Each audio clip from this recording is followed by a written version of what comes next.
It started with a lie, a small one. "It's just a weekend at the lake with family," Richard said, eyes barely flicking up from the TV screen as he tossed the comment into the air like it was nothing. And I, Helen Parker, 50 years old and too tired to argue, nodded like always. I went to the kitchen, made his dinner, and told myself it didn't matter. I had work, the house to keep clean, Ethan's laundry to finish. There was never time for me anyway, not for decades. But the lie wasn't the worst part. The worst part was how normal it all felt. Like being ignored, dismissed, unseen was just part of the routine. And maybe it was. It was a Friday afternoon when I met Carol at the little diner off Route 23. The same one we've been going to since our kids were in diapers. Carol ordered sweet tea and leaned across the table with that gleam in her eye. "I saw this promo," she said. "Outer Banks. 7 nights. Oceanfront. Half price for early bookings." I smiled politely like I always did. She kept talking about sunsets, sand between toes, and waking up to the sound of waves. I stirred my coffee. "You remember how we used to dream about seeing the ocean?" she asked. I did. I remembered it painfully well. We were both 7. We'd watched some travel special on her parents' old box TV. Endless blue waves, seagulls, boardwalks. I swore to myself then and there, I'd stand on that shore one day. I'd breathe that salty air and let it change me. But then life happened. I met Richard, got pregnant with Ethan, got promoted at the bank. And somewhere between tax returns and school lunches, that little girl with big dreams vanished. "I'm too old for that now," I said, smiling sadly. "Too many bills. Too many responsibilities." Carol shook her head, pulling out her phone and scrolling through pictures of a charming little inn by the water. "You're not dead, Helen. You're 50. We still have bones in our legs. And there are things you need that Richard is never going to give you. Like silence, sunlight, sanity." I laughed, but it was the kind that hurt a little in the chest. Later that night, I sat in the dark kitchen with a cooling cup of tea. Richard had fallen asleep on the couch again, socks on the coffee table, the remote still in his hand. I watched his chest rise and fall and wondered if he even knew who I was anymore, or if he cared. The next day, Carol texted, "Last day to book. I'm doing it. Come with me. 1 week. You need this." I hovered over the message for what felt like hours. Then Ethan barged in, dropped his gym bag on the floor, and asked if I could spot him a few hundred for rent. Again, "No, hi, Mom." "No, how was your day?" Just hands out, palms up, like I owed him the air he breathed. I didn't answer. Not right away. I went upstairs, opened the closet, pulled out the suitcase I hadn't used since my mother's funeral. It still smelled like mothballs and regret. I stared at it for a long time. That night, I told Richard over dinner. He didn't look up from his plate. "You're going where?" "To the Outer Banks. With Carol. Just a week." He laughed. "You? The beach? At your age?" I said nothing. He kept eating, then added, "You're out of your damn mind if you think I'm staying here and cooking for myself." I looked him straight in the eye and said, "Then don't eat." For a moment he froze, the fork halfway to his mouth. He blinked, like I'd just spoken in another language. "You're serious?" "I am." "Jesus, Helen. You're going to run off to the beach like some teenager on spring break." "No," I said calmly, like a woman who hasn't seen the ocean in 50 years. He scoffed. Ethan, sitting beside us, looked up from his phone just long enough to mutter, "Sounds nice, actually." But then he added, "Could you help me out before you go, though? Rent's due Monday." And that was it. That was the moment I realized I wasn't just invisible, I was useful. A tool. A servant. And even that was taken for granted. So I nodded, packed my things quietly. And when the day came, Carol and I walked onto the platform with our tickets and our old lady beach bags. I thought the hardest part was behind me, but I'd forgotten one thing, my passport. And that mistake changed everything. We were already on the platform when I realized it. My heart stopped. I dug through my tote bag once, twice, then dumped the entire contents onto the bench. Lip balm, tissues, my wallet, my phone. No passport, no ID, nothing that would let me check in at the hotel or board the train. I left it, I whispered. At home, in the nightstand drawer. Carol looked at her watch. You've got maybe 30 minutes. Go, run. I didn't even answer. I just ran. The streets of Columbus blurred as I pushed past people, the morning air slapping against my cheeks. My legs hadn't moved that fast in years, but adrenaline will do strange things to a woman running from her own life. I didn't even notice the pain in my knees or the tightness in my chest. I just kept going. When I reached the house, it was quiet. Richard's truck was gone. I fumbled with the key, flew through the door, sprinted up the stairs. The drawer was half open as if mocking me. My passport sat right there, smug and flat and infuriating. I grabbed it, and then I heard the voice. Not in my head, not a memory. A real, living voice coming from our bedroom. Richard's voice. At first, I thought he'd come back and left the TV on. But then I heard it again, clearer this time. Kitten, I'm all yours for the next 2 weeks. My chicken flew the coop, finally. He laughed. That low, cocky laugh he used to have in his 20s. I froze. She left this morning, he continued, voice thick with smugness. Dragged her old suitcase behind her like she's going to find herself on a beach somewhere. Makes things easier for us, huh? Us. I couldn't move. Couldn't breathe. The words, my chicken, circled in my head like a wasp. That's what he called me. That's what I'd been reduced to. A joke. A dumb bird who didn't know what was happening right under her nose. I heard the woman's voice on the other end of the line. Too muffled to make out the words, but her laugh was clear. Younger, brighter. I imagined her with salon-styled hair and smooth skin, wearing the kind of perfume I stopped affording years ago. I know, baby, Richard said, still chuckling. She looked so proud of herself this morning, like she's finally doing something brave. Bless her heart. That was enough. I backed out of the room like a thief. I didn't cry. Not then. My hands were shaking so violently I could barely lock the door on my way out. I didn't think. I just walked. By the time I reached the station, my legs were numb and I was soaked in sweat. Carol spotted me from the platform and ran to meet me.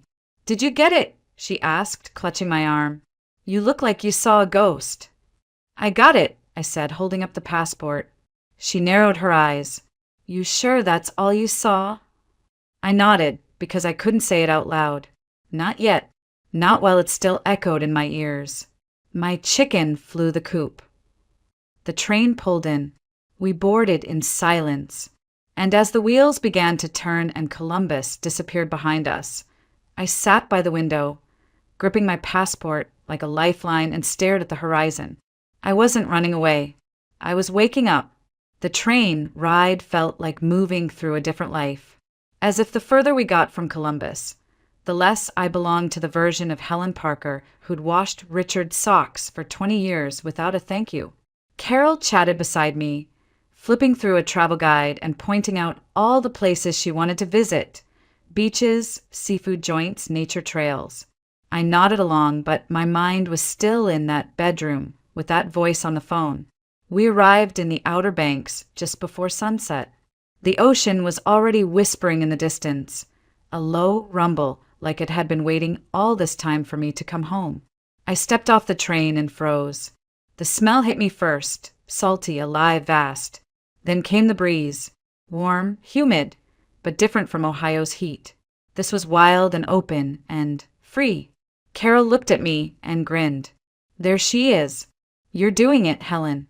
You're really here. I laughed, but it cracked somewhere in the middle. I wasn't ready for how much it would hit me. I'd gone half a century without ever seeing the ocean in person. I thought it would feel like crossing off a bucket list item. Instead, it felt like being reborn. The small inn we'd booked was right on the edge of the dunes, a 2-story white clapboard building with wooden shutters and hanging flower baskets. Nothing fancy, but it had a view. Our room had a tiny balcony facing the sea. I stepped out, and for a long time I just stood there. The horizon was endless, the sky turning lavender, gulls circling above, waves curling and retreating like the pulse of the world itself. Carol came out in her beach dress, already holding a towel. "You ready?" "Ready," I whispered, eyes still locked on the water. "I've been waiting 50 years.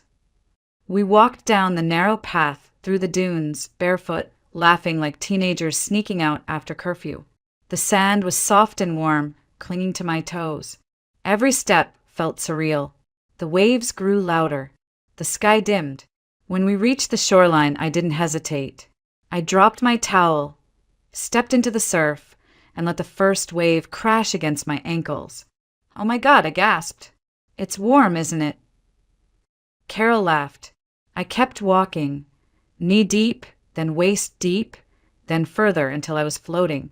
The salt stung my skin. The water lifted me, and in that moment, something inside me unlocked. I hadn't felt lightness in years. Real, physical lightness. Like I wasn't being crushed by expectations, guilt, or other people's needs. Just me and the sea. "I'm in the ocean," I whispered to no one. "I'm finally in the ocean." Later, we sat on the sand in damp clothes, wrapped in towels, watching the sun melt into the horizon. The sky was a painting of oranges and purples. The waves shimmered in the dying light. "I'm proud of you," Carol said softly. "For what?" "For choosing yourself. For showing up." I looked at my hands. The same hands that had scrubbed floors and packed lunches and folded laundry. I barely recognized them now. They trembled less. They held warmth. Back at the inn, I stepped onto the balcony again. The moon had risen. The sea glowed silver under its light. That's when I saw him on the neighboring balcony. A man about my age, reading a book. Hair silvered at the temples. Button-down shirt rolled at the sleeves. He looked up and caught me staring. "Beautiful, isn't it?" he said, nodding toward the ocean. "Breathtaking," I replied, caught off guard by how natural my voice sounded. He smiled. "First time." I nodded. He closed his book and leaned on the railing. "Thomas Bailey. Here solo. My wife passed a few years back. I come out here to feel human again." "Helen Parker," I said. "Also solo. Well, sort of. I'm here with a friend.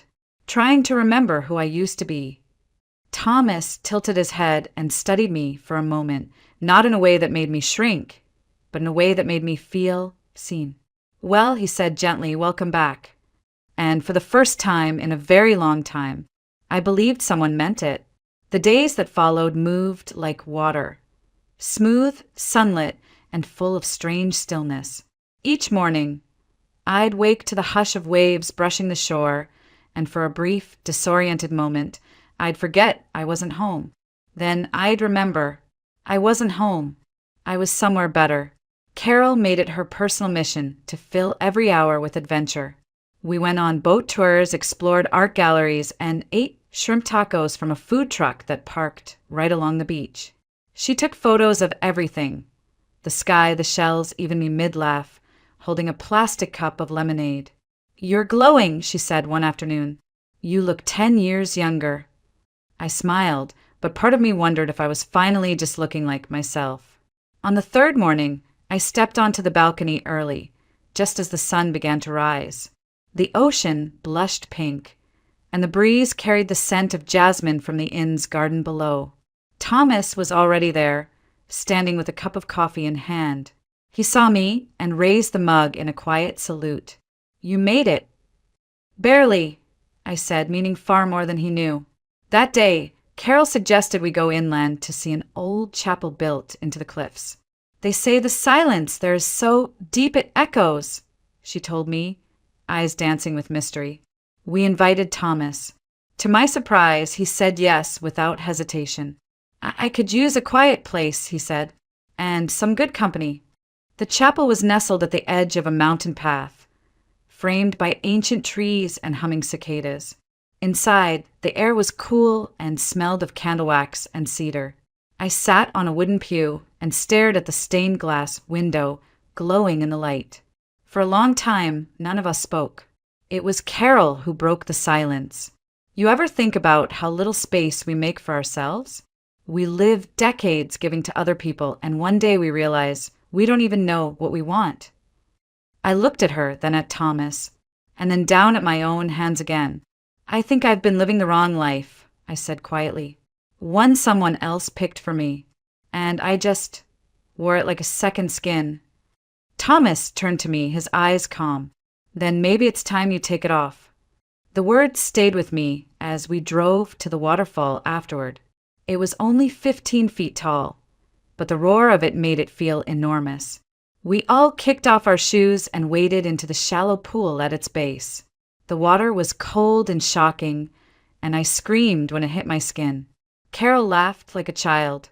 Thomas reached for my hand. Come on, just a little deeper. I didn't even think. I followed. We stood waist deep under the fall, water pounding on our heads, and I felt years rinsing off me. Years of waiting, of silencing myself, of being small. They fell away in droplets and splashes. I feel like I'm being baptized, I said, breathless. You are, Carol grinned. Welcome to your new life. That night, we had dinner at a seafood shack lit by string lights and moonlight. Carol chatted up the local musician while Thomas and I shared a basket of grilled oysters. Tell me something real, I said to him over dessert. He leaned back, thoughtful. I used to be scared of silence. After my wife passed, it was the thing that hurt the most. Coming home to nothing. Now I think it's where I hear myself best. I stared at him. He wasn't trying to impress me. He wasn't asking for anything. He was simply present. Afterward, walking back to the inn, our hands brushed. Not on purpose. Not exactly. Neither of us pulled away.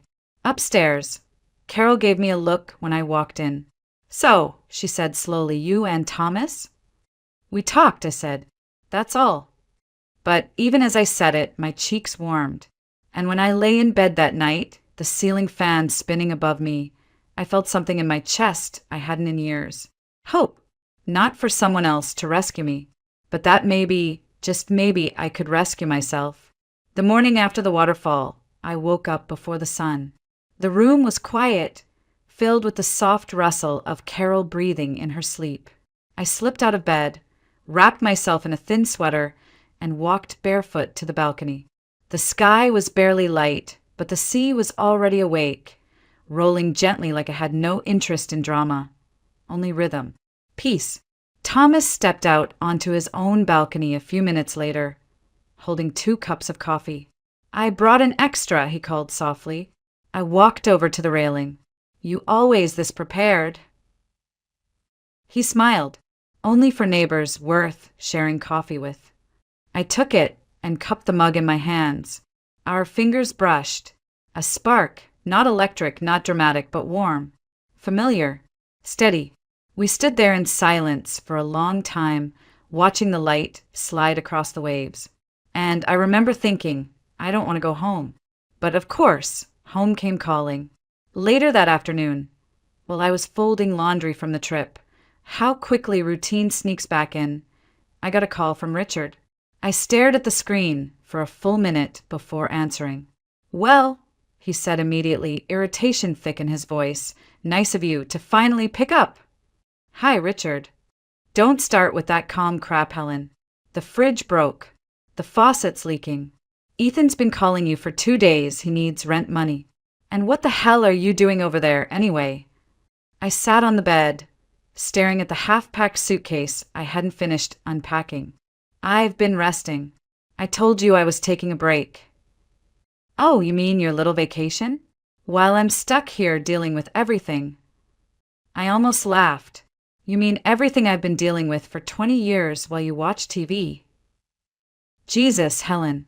You go to the beach once and come back thinking you're some kind of feminist hero. No, I said, my voice flat. I came back thinking maybe I deserve to be treated like a human being. He went quiet for a second. Then, more softly, he said, "Look, I get it. You needed time. But can we just drop the drama? Come home. We'll talk." And for a flicker of a moment, I considered it. The couch, the routines, the broken fridge, the same old expectations. Then I heard Ethan's voice downstairs. He must have let himself in. "Mom," he called. "We need to talk." I met him in the kitchen. He looked tired, or maybe just annoyed. "Aunt Sandra won't co-sign on the lease," he said. "And Amy's pregnant. We need a bigger place. Can you help us? Just until the baby comes." "You're going to be a father," I said. He nodded. "Yeah, I know. It's a lot." "Then maybe it's time you learned to stand on your own." His face fell. "Mom, come on. You always helped before." That was before I realized no one helps me. Ethan stared at me like he didn't recognize who I was. "Are you seriously saying no?" "I'm saying I'm done being the only one giving." The conversation spiraled. Richard came in. More shouting, more guilt, more familiar noise. I felt it closing in, like fog creeping under the doors. And then I said it. I want a divorce. The room went silent. Richard blinked. "You're not serious." "I am." "Helen, don't be stupid. This is just about that trip. You're emotional. You'll get over it." "No, I won't." "You're going to throw away 20 years over some fling with a beach guy." "There was no fling," I said, "but there was clarity. You don't love me. You haven't in years. You love what I do for you. You love convenience. But you haven't seen me in a long time." He opened his mouth, but nothing came out. Ethan looked between us, confused, frightened, suddenly realizing his mother was no longer the eternal giver. "I'm not angry," I added, "but I'm done." And that night, I packed a smaller suitcase, just the essentials. I pulled out the card Thomas had tucked into my book the last day we'd seen each other. "If you ever need peace again, call me." I didn't call. Not yet. But I placed it in my purse, zipped it up, and whispered to the empty kitchen, "We'll see." I left at dawn. The house was still. No arguing. No footsteps. No one asking where the clean socks were or when dinner would be ready. Just me, my suitcase, and the cold click of the front door closing behind me. I didn't leave a long note. Just 4 words scribbled on a torn envelope, staying with Carol. "Don't call." The street outside was damp with morning mist. I breathed in deeply, trying to remember the scent of the ocean. My hand trembled as I unlocked the car, but not from fear, from adrenaline. The kind of rush that only comes when you finally say the thing you've been swallowing for years. Carol wasn't surprised to see me standing on her porch 30 minutes later. She opened the door with a cup of coffee already in hand. "I figured you'd come," she said softly. "Your eyes looked different the night before you left." I sat on her couch, not saying much, just letting the silence settle around me. And then I pulled out the card from my purse. Thomas Bailey, a simple font, a cell number. I stared at it for a long time. "You're thinking about calling him," Carol said, matter of fact. "I don't want to be a burden," I murmured. She laughed, not unkindly. "Helen, you've spent your whole life making sure everyone else is comfortable. Don't you think it's someone else's turn to take care of you, even just a little?" I nodded, dialed. The phone rang once, twice. "Hello." "Thomas," I said, my voice barely holding together. "It's Helen, from the beach." A pause, and then warmth. "Helen, I was hoping I'd hear from you." "Is that offer still open?" I asked, my voice smaller than I meant it to be. "About peace and space." "Always," he said. "You want to come now?" I did. God, I did. 3 hours later, I was on the train again, this time heading south. A single ticket, no round trip. The ride felt different this time. I wasn't escaping, I was choosing myself. When I arrived, Thomas was waiting at the platform. He hadn't changed much in 2 weeks. Same soft button-down. Same quiet, steady gaze. But when he saw me, something flickered in his eyes. Relief or maybe joy. "You came," he said. "I did." He took my bag from my hand, not because I asked, but because he noticed I needed that small act of kindness. No one had done that in years. His house was just outside Asheville, a simple craftsman with a sloped roof and a porch that smelled like pine. Inside, it was filled with books, sunlight, and things that didn't match but somehow belonged together. It wasn't perfect. It was real. "I can stay at a hotel," I offered, standing awkwardly in the living room. He shook his head.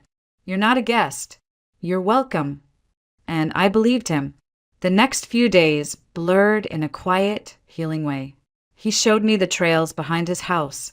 We sat in the garden and drank coffee. We didn't talk about the past or the future. We just existed in the now. He never asked what had finally made me leave. He didn't have to. He saw it in my eyes, in the way I exhaled every time I stepped outside, like I've been holding my breath for 20 years. One evening, as the sun set behind the trees, he made dinner: grilled salmon, roasted vegetables, a glass of chilled white wine. I hadn't had anyone cook for me since. I couldn't even remember. We sat on the porch afterward, watching the fireflies. "I'm not good at this," I said suddenly. "At what?" "Being taken care of." Thomas smiled. "Good thing I'm not trying to take care of you. Just be with you." And it was in that moment I realized something. For the first time in my adult life, I wasn't waiting for the other shoe to drop. I wasn't managing emotions, anticipating explosions, or preparing apologies. I was just sitting beside someone who saw me. Not as a wife, not as a mother, not as a servant, just me. And I wasn't afraid. 6 months later, I stood barefoot on the back deck of a modest beach cottage in the Outer Banks. The sun had just crested the horizon, painting the water in shades of gold and rose. The breeze lifted my hair. My coffee was hot in my hands. And inside, I could hear Thomas humming as he made breakfast, off-key but soft. Familiar. The divorce had gone through with less drama than I expected. Richard didn't fight. Maybe because he finally realized I was serious.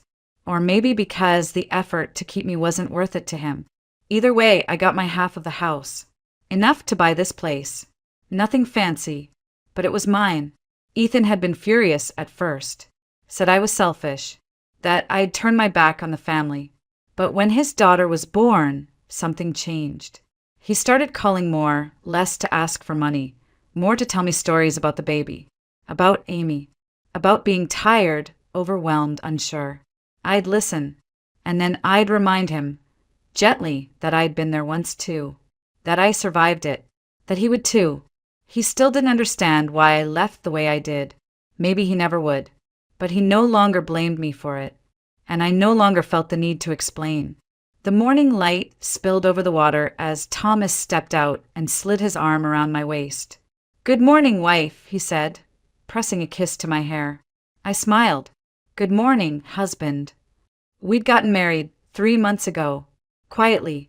Just us, Carol, and a retired pastor who now ran a used bookstore.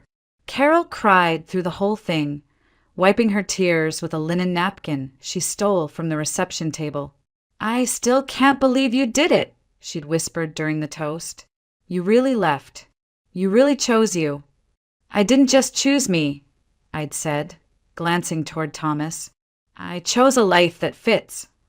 Now, standing on that deck, I thought about all the years I'd spent shrinking myself to fit into a version of womanhood that felt like a box with no air. I thought about the dinners where no one asked me how my day was. The nights I fell asleep with my back turned, pretending Richard's snores didn't sound like chains. The mornings I woke up and immediately made a list of things to do for everyone else. And now I read books again. I plant flowers. I walk barefoot to the shoreline.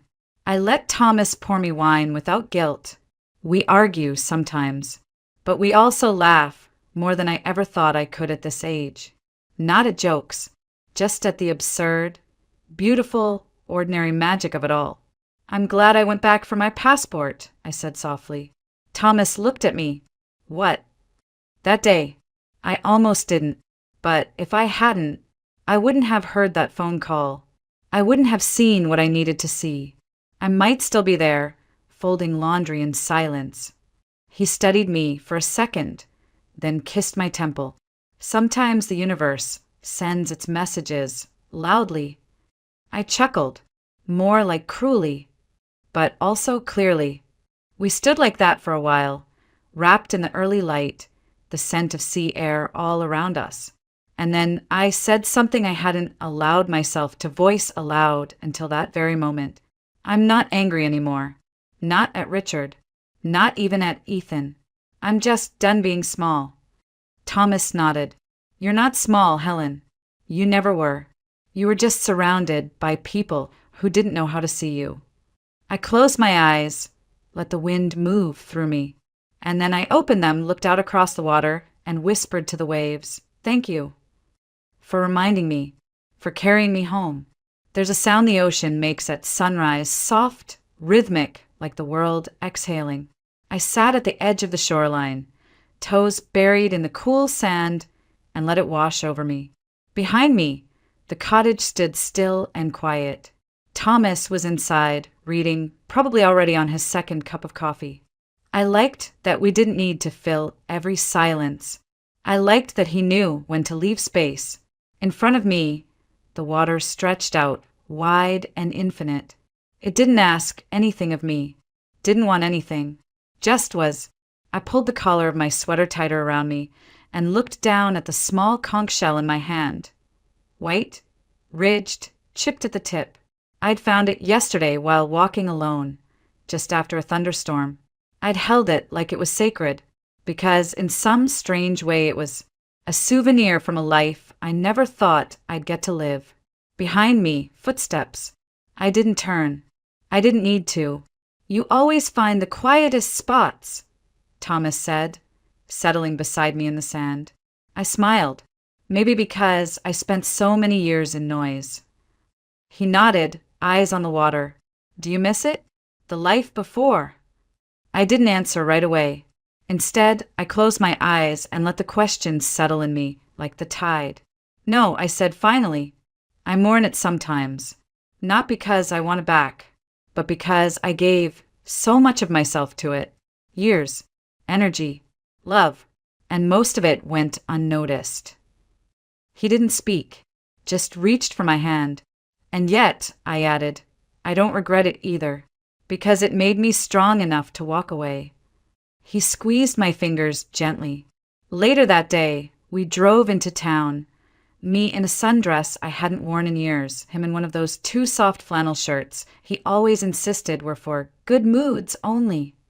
We bought peaches from a roadside stand, picked up fresh bread, and at the pier, we watched a couple in their 20s arguing over which ice cream flavor to split. I smiled and thought they'll learn. Back home, I sat on the porch with Carol. She'd come to visit for the weekend. Her reward to herself after finishing a brutal school year of teaching 7th graders. You know, she said, sipping white wine, you look so different now. I raised an eyebrow. Older. She laughed. No, free. I looked out at the ocean, then back at her. It's not just the beach. I know, she said. It's you. You finally let yourself exist. We sat in companionable silence for a while, the wind picking up, the scent of salt thick in the air. The kind of silence that only comes between two people who've seen each other's worst days and stayed anyway. Carol reached into her bag and pulled out an old photo. Us, age 7, sitting on her front porch, legs dangling, popsicles melting in our hands. You said that day, she whispered, that one day we'd live by the ocean. I stared at the photo, then up at the real waves crashing just beyond the dune. And here we are. She smiled, misty-eyed. I'm proud of you. I felt it again, that odd ache behind my ribs. The one that had once been loneliness, but now felt like something else. Peace. Later that night, in bed, I listened to the ocean breathe through the window. Thomas lay beside me, already asleep. one hand draped across my stomach like a promise. I looked at the ceiling and thought of all the women like me. The quiet ones, the good wives, the devoted mothers, the forgotten givers, the invisible pillars. And I hoped, desperately, that one of them, somewhere, was packing her suitcase right now. Maybe for a weekend. Maybe for good. But packing all the same. Because life isn't over at 50. Or 60. Or any age. Because you're never too old to begin again. Because sometimes all it takes is hearing your husband call you a chicken behind your back to remember you were born a phoenix. And some of us, we rise from the ocean.